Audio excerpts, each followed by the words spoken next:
Elle a été attendue pendant longtemps.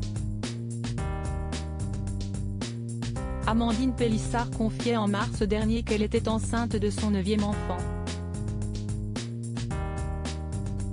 Et pour celle qui partage son quotidien avec sa communauté sur les réseaux sociaux, elle avait choisi Instagram et ses 353 000 abonnés pour faire cette annonce. Ce moment de joie s'est accompagné quelques semaines plus tard d'une triste nouvelle, la mère de famille a perdu son père.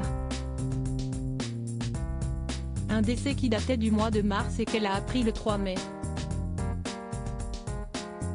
Il faut dire qu'Amandine Pélissard avait des rapports très compliqués avec son père.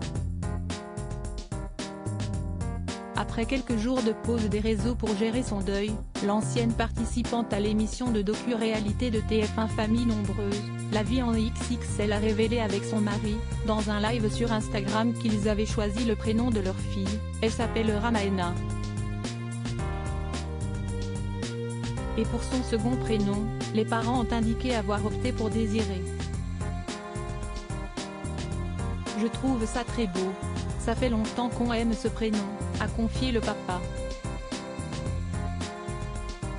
Un prénom plein de sens quant à Amandine, elle a expliqué, on pensait ne plus jamais avoir de fille ni d'enfant. J'ai tellement mis du temps à tomber enceinte que le deuxième prénom sera Désiré.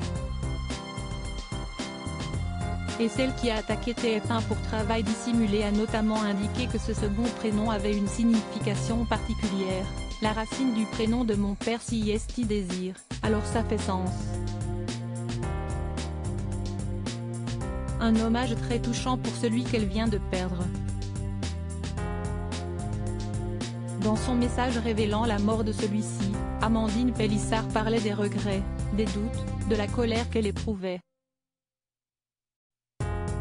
En effet, la jeune femme s'était confiée sur un sujet extrêmement difficile dans l'émission chez Jordan en février.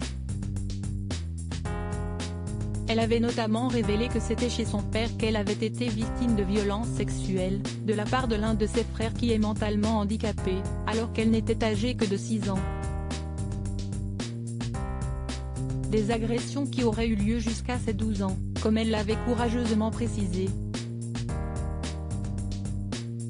Article écrit en collaboration avec 6 médias Crédit Photo, Cédric Perrin.